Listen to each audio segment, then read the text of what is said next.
तो अभी एक पेरेंट्स ने मुझसे पूछा कि सर आपने मेरे बच्चे को ये स्पेसर रिकमेंड किया है, स्पेसर के साथ में आपने ये इन्हेलर भी दिया हुआ है, तो अब हम बच्चे को ये दे रहे हैं, लेकिन कहीं ये बच्चे को अस्थमेटिक तो नहीं बना रहा है या उसको इसकी आदत तो नहीं पड़ी है। ये बहुत कॉमन क्वेश्चन है और कई बार लोग ऐसा पूछते हैं कि ये बच्चे को अस्थमेटिक तो नहीं बना देगा या इसकी आदत तो नहीं हो जाएगी।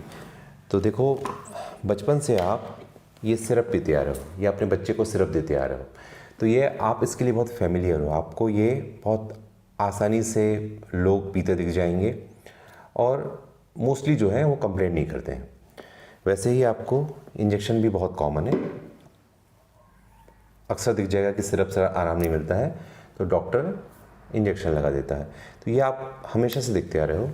कुछ दिनों से आपने नेबुलाइज़र भी देखना शुरू कर दिया है, भाप लगना, तो आप देखते हो कि नेबुलाइज़र से भी ये भी आपके लिए एक तरह का, आप इसके लिए एक्सेप्टेबल है कि आप नेबुलाइज़र भी बच्चे को दे दो तो भी ठीक है। लेकिन जैसे ही आप इसे देखते हो, तो आप इसे देखते तो आ रहे हो हमेशा से, लेकिन आप देखते हो कि कोई जब अस्थमेटिक है होता है, बड़ा कोई अस्थमेटिक होता है, तब वो इसे लेता है। लेकिन ये जो सारी चीज़ें हैं, ये दवाई देने का सिर्फ एक तरीका है, एक मीडियम है। सिरप में भी सेम मेडिसिन होती है जो आपको इन्हेलर में डॉक्टर प्रोवाइड करते हैं। इनफैक्ट जो सिरप में जो मेडिसिन होती है वो मिलीग्राम में डोज होती है, इसमें माइक्रोग्राम में होती है। मिलीग्राम माइक्रोग्राम से लगभग 1000 गुना बड़ा होता है। सिरप की डोज जो होती है वो पहले पेट में जाएगी, फिर ब्लड में जाएगी, लिवर में जाएगी, किडनी में जाएगी, फिर लंग्स में जा सकती है जहाँ पे हमको इफेक्ट चाहिए। नेबुलाइज़र से जब आप देते हो तो सीधे लंग्स में जाता है, या इन्हेलर से जब आप देते हो तो वो सीधे लंग्स में जाता है। नेबुलाइज़र और इन्हेलर ये दोनों डायरेक्टली लंग्स में मेडिसिन को देते हैं, तो इनकी डोज कम होती है। इन्हेलर में थोड़ा सा ये भी होता है कि जब आप मेडिसिन देते हो तो ये 5-7 मिनट इसमें लगते हैं देने में मेडिसिन, और बहुत सारी मेडिसिन साइड से वेस्ट हो जाती है। इनफैक्ट इसमें जो होता है, जब आप इससे मेडिसिन देते हो तो बच्चे का जो मुंह होता है वो एक तरह से ये मांस उसमें एक सील बना लेता है बच्चे के साथ, और जब आप उसको मेडिसिन देते हो तो सारी की सारी मेडिसिन यहाँ जाती है। तो लगभग 1 मिनट में हम सारी की सारी मेडिसिन बच्चे को दे देते हैं, जबकि नेबुलाइज़र में 5 से 7 मिनट लगते हैं। और आप सिरप देते हो तो वही काफ़ी टाइम लगती है इफ़ेक्ट आने में, और साइड इफ़ेक्ट भी होने के चांसेस ज़्यादा होते हैं। तो अगर आपका सवाल सिंपल सा ये है कि इससे आदत तो नहीं पड़ती, तो बिल्कुल भी आदत नहीं पड़ती है, फिर तो इससे भी आदत पड़ना चाहिए। ये मेडिसिन कुछ मिनटों के बाद आपके बॉडी से निकल जाती है पूरी तरह से। इसे देने से कई बार हमको बहुत सारी और मेडिसिन देने की नीड भी कम हो जाती है। ये जो होती हैं ये इमरजेंसी के लिए रात को कभी आपने दे दिया तो ऐसा भी हो सकता है कि नेक्स्ट डे उसको बहुत जल्दी आराम मिल जाए, डॉक्टर के पास नहीं भी लेने जाना पड़े। तो अंडर डॉक्टर्स सुपरविज़न आपको अगर ये रिकमेंड करते हैं तो आपको देना ही चाहिए। इससे कोई नुकसान नहीं है, ना ही इसकी कोई आदत पड़ती है। अब देने का सही तरीका एक बार देख लेते हैं। मेडिसिन जो होती है ना, ये जो स्पेसर होता है कई तरह के आते हैं, जैसे ये एक हफ पफ किट करके है, तो इसमें 4 साल से छोटे बच्चों को आप इसको दे सकते हैं। इसमें मास्क जो है ये अटैच्ड होता है। कुछ और भी नाम की मेडिसिन आती हैं, जैसे कि ये हो गया, ये भी सेम है। इसमें अलग से मास्क आता है जिसको आप लगा सकते हो, या बच्चा 4 साल से बड़ा है तो इसको मुंह में ऐसे लेके इनहेल और एक्सहेल कर सकता है। यहाँ पर आपको जैसे आपने हफ पफ किट में अटैच किया था वैसे ही ये आपका इनहेलर इसमें अटैच हो जाता है। इनहेलर की मेडिसिन डॉक्टर आपको प्रिस्क्राइब करेंगे। आपकी ज़रूरत के हिसाब से अलग अलग मेडिसिन, अलग अलग पावर की मेडिसिन होती हैं, अलग अलग तरह की मेडिसिन होती हैं।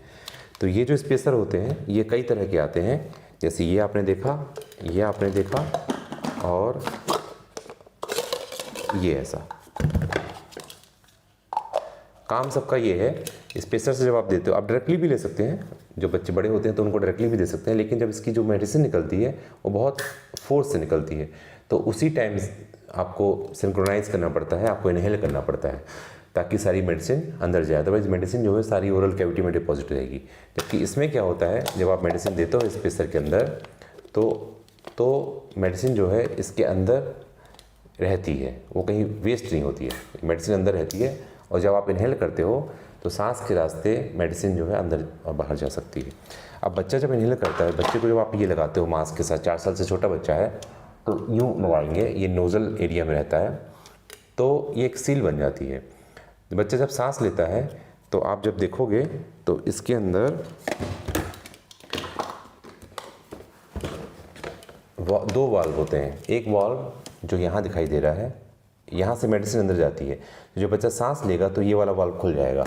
आप देखेंगे कि जैसे आप मेडिसिन आप प्रेस करोगे तो ये खुल जाता है और मेडिसिन जो है यहाँ से अंदर जाती है। जैसे ही जो इन्हेल करेगा तो ये वाल्व खुल जाएगा।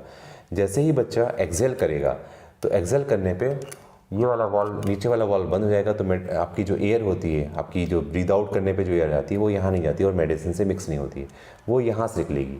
तो ये दोनों वन साइड वाल्व होते हैं। इस वाले वाल्व से मेडिसिन ही अंदर जा सकती है और सांस जो जब छोड़ेंगे तो इस वाले वाल्व से बाहर छूटेगी। आप देखोगे जब आप सांस छोड़ते हो तो ऊपर वाला वाल्व खुलता है और एक्सेल की हुई एयर बाहर चली जाती है। इसे एज पर नीड दे सकते हैं।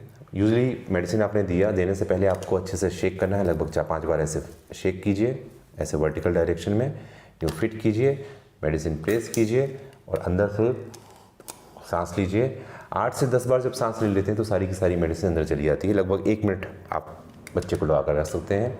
अगर आपको डॉक्टर ने रिकमेंड किया है कि 2 बार पफ देना है तो 1 बार पफ दीजिए, थोड़ी देर निकालिए, कुछ सेकंड वेट कीजिए, 1 मिनट तक वेट कर सकते हैं और उसके बाद फिर से यूँ शेक कीजिए, वापस लगाइए, फिर से प्रेस कीजिए, फिर से बच्चे को 1 मिनट के लिए लगा कर रखना है। इसे आप बहुत क्लीन करने की ज़रूरत नहीं पड़ती है, लेकिन आप चाहें तो 1 से 2 हफ्ते में इसको आप यूँ ओपन कीजिए, साफ़ पानी जो ठंडा पानी होता है उसमें से रिंस कीजिए और ड्राई करने के लिए आप रूम एयर पे छोड़ दीजिए। इसको एयर ड्राई करना है, इसको सोप वाटर से क्लीन नहीं करना है, गर्म पानी से क्लीन नहीं करना है, अंदर से कपड़े से साफ़ नहीं करना है। ऐसे क्लीन करने की ज़रूरत इसको नहीं पड़ती है। तो ये मेडिसिन है। और क्या पूछा था?